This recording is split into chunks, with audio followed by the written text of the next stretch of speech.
Assalamualaikum warahmatullahi wabarakatuh. Pada kesempatan ini kita melanjutkan kajian tentang sistem kesehatan nasional.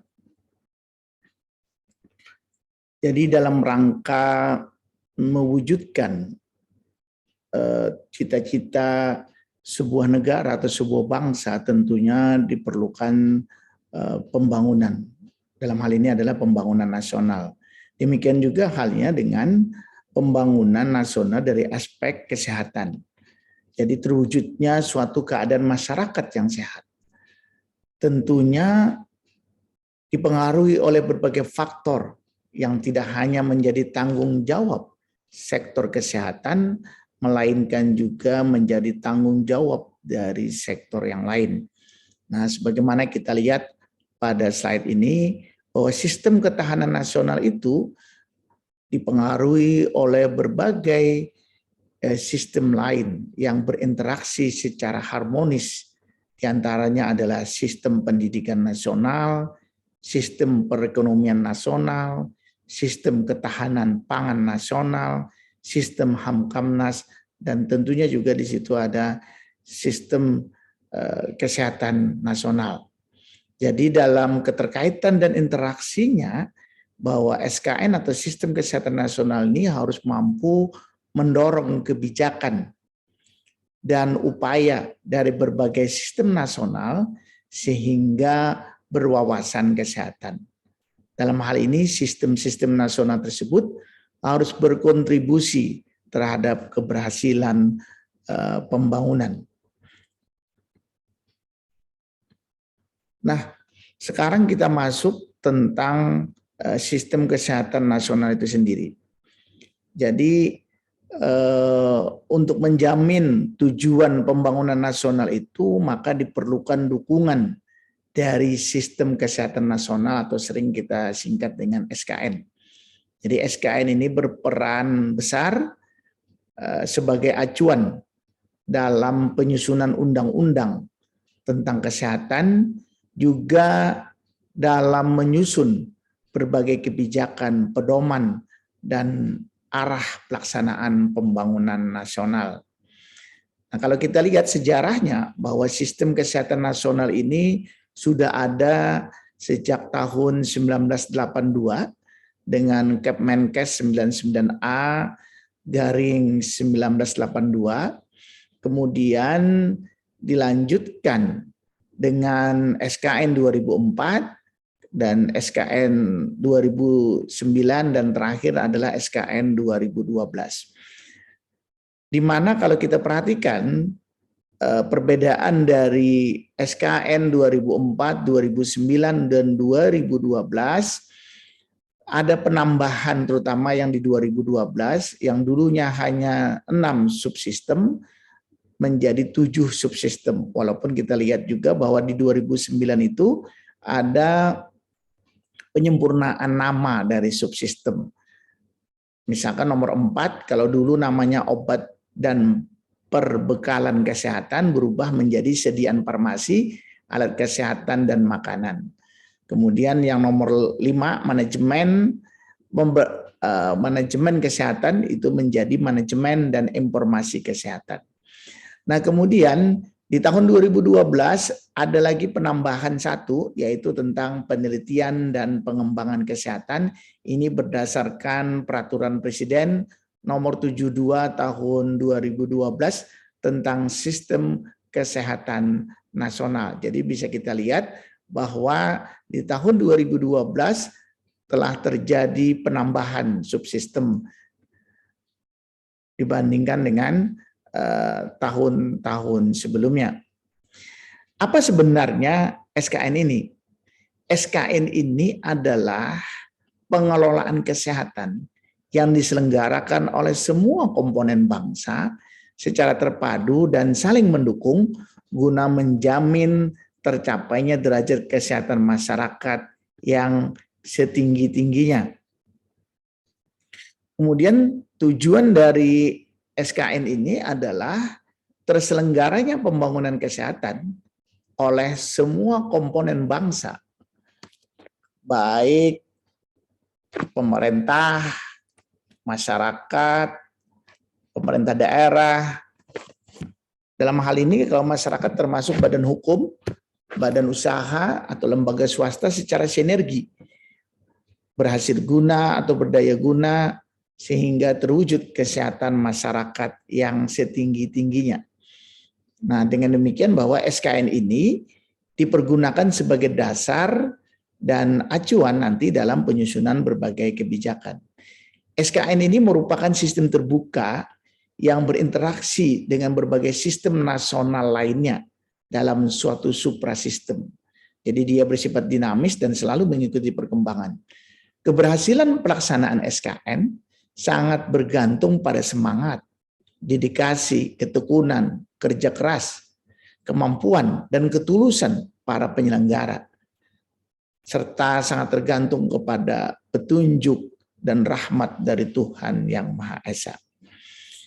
Nah, SKN ini berlandaskan landasan ideal, itu Pancasila, landasan konstitusional Undang-Undang 1945, landasan operasional adalah Undang-Undang nomor 36 tahun 2009 tentang kesehatan nasional.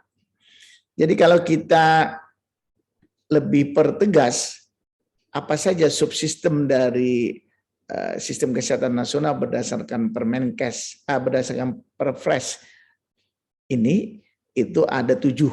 Yang pertama adalah upaya kesehatan, yang kedua adalah penelitian dan pengembangan kesehatan, yang ketiga adalah pembiayaan kesehatan, yang keempat adalah sumber daya manusia kesehatan, yang kelima sediaan farmasi, alat kesehatan dan makanan, yang keenam manajemen, informasi dan regulasi kesehatan, dan yang ketujuh adalah pemberdayaan masyarakat.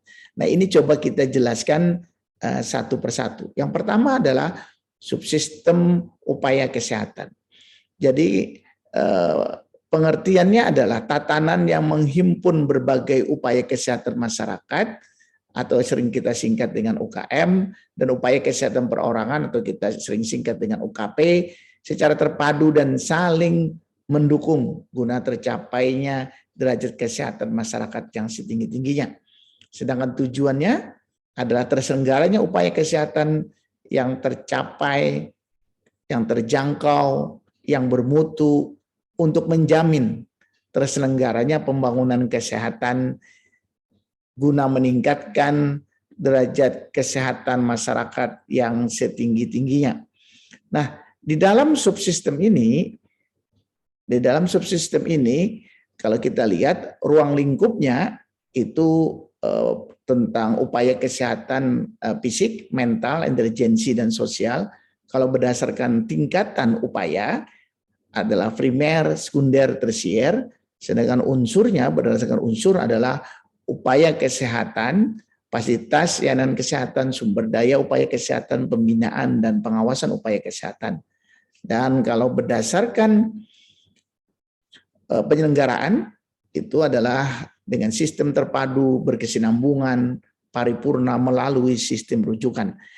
Nah, selanjutnya kalau kita coba sederhanakan bahwa upaya kesehatan itu meliputi 2, yaitu upaya kesehatan perorangan dan upaya kesehatan masyarakat tadi. Nah, UKM atau upaya kesehatan masyarakat adalah setiap kegiatan yang dilakukan oleh pemerintah dan atau masyarakat serta swasta untuk memelihara dan meningkatkan kesehatan serta mencegah dan menanggulangi timbulnya masalah kesehatan. Nah, ini dapat kita lihat bahwa di dalam upaya kesehatan masyarakat itu diperankan oleh pemerintah dan juga diperankan swasta, baik pada strata 1, strata 2 maupun strata 3, ya. Dan sedangkan UKP itu adalah setiap kegiatan yang dilakukan oleh pemerintah dan atau masyarakat serta swasta untuk memelihara dan meningkatkan kesehatan serta mencegah dan menyembuhkan penyakit serta memulihkan kesehatan. Ini juga sama kalau kita perhatikan bahwa UKP itu ada peran dari pemerintah dan juga peran swasta, baik pada strata 1 yaitu puskesmas dan seterusnya. Strata 2 yaitu rumah sakit tipe C dan tipe B serta beberapa praktik spesialis, dan strata 3 itu adalah rumah sakit tipe A ya. Ini kalau berdasarkan UKP, berbeda dengan yang UKM tadi. Kalau UKM tadi itu strata 1-nya puskesmas, strata 2-nya dinas kabupaten atau kota, strata 3-nya adalah dinas kesehatan provinsi sampai Kementerian Kesehatan. Itu adalah perbedaan dari upaya sistem kesehatan tadi. Nah, jadi upaya kesehatan tadi dalam rangka apa yang dilakukan? Peningkatan kesehatan, pencegahan penyakit, pengobatan, pemulihan kesehatan. Jadi outputnya nanti adalah bagaimana kita bisa mencapai derajat kesehatan masyarakat yang setinggi-tingginya. Penyelenggaranya tentunya pemerintah, termasuk TNI Polri, pemerintah daerah, provinsi atau kabupaten, dan masyarakat baik swasta. Yang kedua adalah subsistem penelitian dan pengembangan kesehatan. Nah, di dalam subsistem pengembangan dan penelitian kesehatan ini, pengertiannya adalah pengelolaan penelitian dan pengembangan, pemanfaatan dan penapisan teknologi dan produk teknologi kesehatan yang diselenggarakan dan dikoordinasikan guna memberikan data kesehatan yang berbasis bukti untuk menjamin tercapainya derajat kesehatan. Nah, ini kalau kita perhatikan dari grafik sederhana ini bahwa penelitian dan pengembangan kesehatan itu bisa kita klasifikasikan menjadi penelitian dan pengembangan biomedis dan teknologi dasar kesehatan, itu yang pertama. Yang kedua adalah teknologi terapan kesehatan dan epidemiologi klinik. Dan yang ketiga adalah teknologi intervensi kesehatan masyarakat, humaniora, kebijakan kesehatan, dan pemberdayaan masyarakat. Jadi kalau dari sini sebenarnya menjadi mengkombinasikan kembali tentang upaya kesehatan masyarakat maupun upaya kesehatan perseorangan menjadi dalam satu penelitian dan pengembangan kesehatan.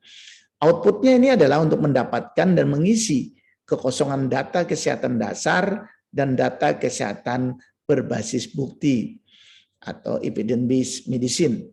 Penyelenggaranya tentunya adalah pemerintah yang nanti akan dikoordinasikan dari pemerintah pusat sampai dengan pemerintah daerah. Yang ketiga adalah subsistem pembiayaan kesehatan.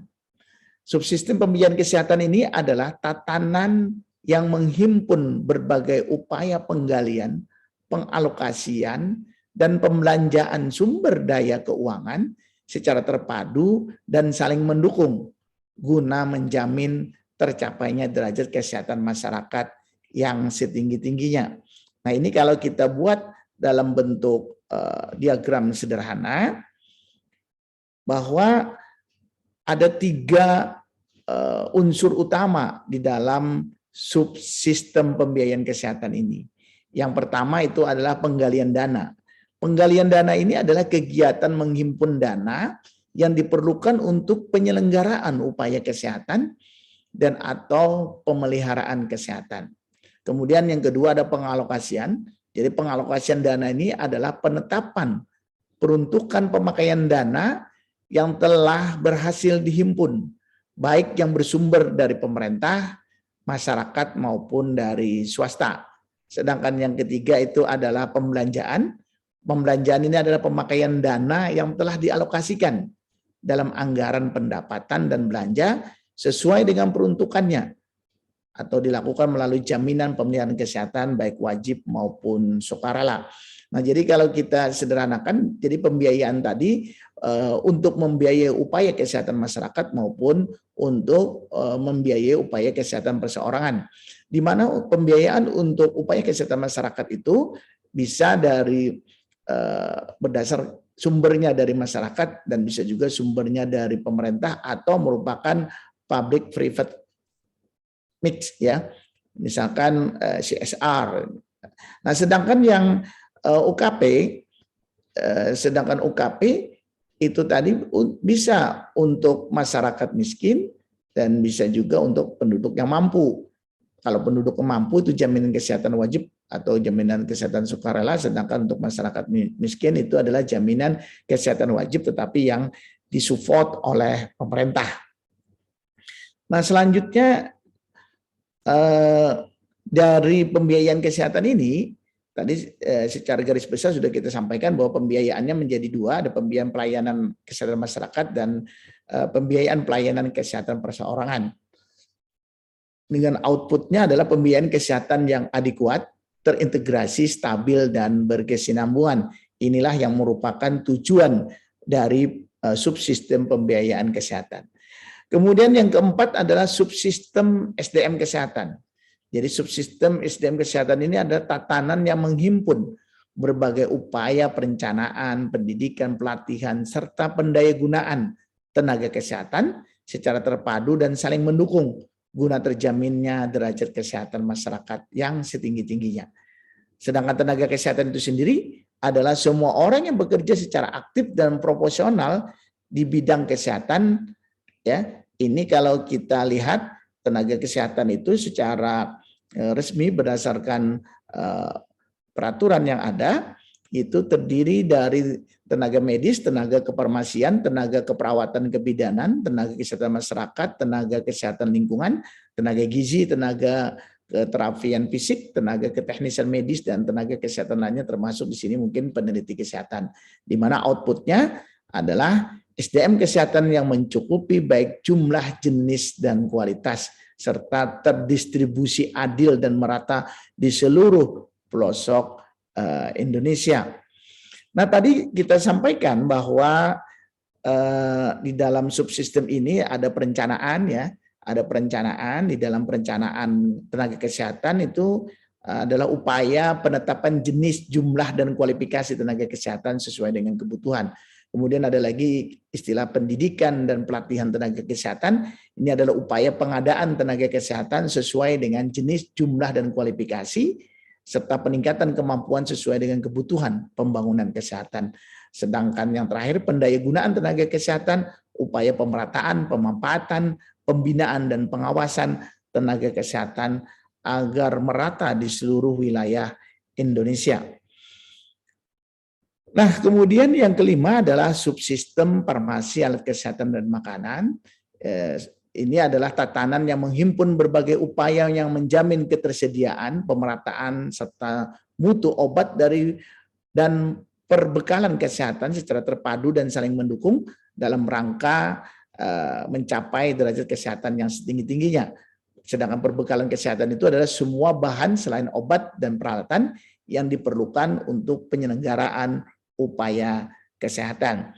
Nah, jadi kalau kita lihat di sini bahwa subsistem ini terbagi menjadi tiga, ada farmasi, kemudian alat kesehatan, dan makanan, di mana outputnya yang ingin dicapai pertama adalah menjamin aspek keamanan, ya, atau khasiat atau kemanfaatan. Yang kedua adalah ketersediaan, pemerataan, dan keterjangkauan obat, termasuk obat-obat esensial. Yang ketiga, perlindungan masyarakat dari penggunaan yang salah dan penyalahgunaan obat. Selanjutnya, penggunaan obat yang rasional dan kemandirian di bidang kefarmasian. Nah, ini merupakan output yang ingin dicapai dari bidang ini. Nah, tadi kita sampaikan pertama adalah jaminan ketersediaan. Jadi jaminan ketersediaan obat dan program kesehatan ini itu dilakukan dengan perencanaan kebutuhan secara nasional, ya, baik oleh pemerintah bersama berbagai pihak. Perencanaan obat tadi merujuk pada daftar obat esensial nasional. Penyediaan diutamakan melalui optimalisasi industri nasional.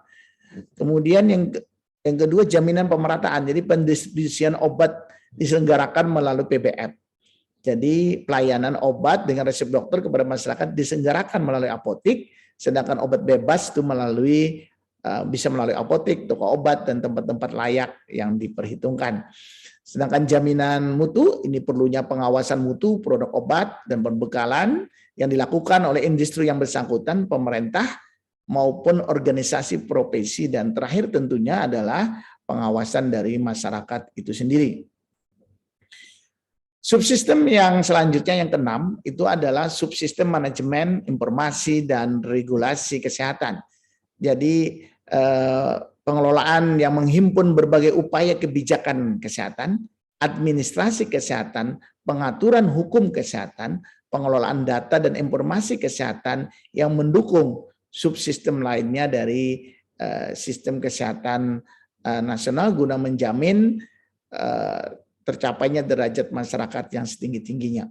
Nah, sedangkan tujuannya ini adalah agar bagaimana fungsi administrasi kesehatan itu efisien dan efektif atau berhasil guna dan berdaya guna serta akuntabel, serta didukung oleh hukum kesehatan dan sistem informasi kesehatan yang betul-betul akuntabel dan dapat dipertanggungjawabkan.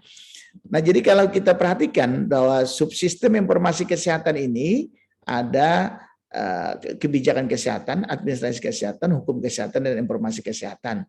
Nah, dalam informasi kesehatan itu tentunya juga perlu pengelolaan sistem kesehatan, ada pelaksanaan sistem kesehatan, dukungan sumber daya dan pengembangan serta peningkatan sistem kesehatan, di mana outputnya dengan manajemen informasi dan regulasi kesehatan yang baik itu dapat menggerakkan pembangunan yang efektif, efisien, terjadi koordinasi, integrasi, regulasi, sinkronisasi, dan harmonisasi dalam subsistem kesehatan dari 7 subsistem itu sehingga terjadi harmonisasi yang bagus. Dan terakhir tentunya ada transparansi penyelenggaraan sistem kesehatan. Nah, yang terakhir adalah subsistem pemberdayaan masyarakat. Ini adalah pengelolaan, penyelenggaraan berbagai upaya kesehatan baik perorangan, kelompok maupun masyarakat secara terpadu, terencana dan berkesinambungan dalam rangka mencapai derajat kesehatan masyarakat yang setinggi-tingginya. Nah, kalau kita perhatikan, kalau kita dalam yang sederhana, ini adalah bahwa subsistem pemberdayaan kesehatan itu ada pemberdayaan perorangan. Nah, pemberdayaan perorangan ini adalah upaya meningkatkan peran, fungsi, dan kemampuan perorangan dalam membuat keputusan untuk memelihara kesehatan. Jadi target minimal yang diharapkan adalah untuk diri sendiri, ya, yaitu mempraktikkan PHBS yang diteladani oleh keluarga dan masyarakat. Target maksimal adalah berperan aktif sebagai kader kesehatan dalam menggerakkan masyarakat untuk berlaku hidup bersih sehat. Yang kedua adalah pemberdayaan kelompok. Adalah upaya meningkatkan peran, fungsi, dan kemampuan kelompok-kelompok di masyarakat, termasuk swasta, sehingga di satu pihak ini dapat mengatasi masalah kesehatan yang dihadapi kelompok, dan di pihak lain dapat berperan aktif dalam meningkatkan derajat kesehatan. Jadi kegiatan yang dilakukan dapat berupa pengabdian to serve, memperjuangkan kepentingan masyarakat di bidang kesehatan atau to advocate, atau melakukan pengawasan sosial terhadap pembangunan kesehatan atau to watch. Nah, kemudian yang ketiga, pemberdayaan masyarakat umum adalah upaya meningkatkan peran, fungsi, dan kemampuan masyarakat termasuk swasta sedemikian rupa sehingga di satu pihak dapat mengatasi masalah kesehatan yang ada di masyarakat dan di pihak lain dapat meningkatkan derajat kesehatan secara keseluruhan. Nah, kegiatan yang dilakukan dapat berupa program pengabdian, memperjuangkan kepentingan masyarakat di bidang kesehatan, atau melakukan pengawasan sosial terhadap pembangunan kesehatan. Nah, mungkin ini secara ringkas dan sederhana saya sampaikan tentang subsistem kesehatan nasional. Terima kasih atas perhatiannya. Assalamualaikum warahmatullahi wabarakatuh.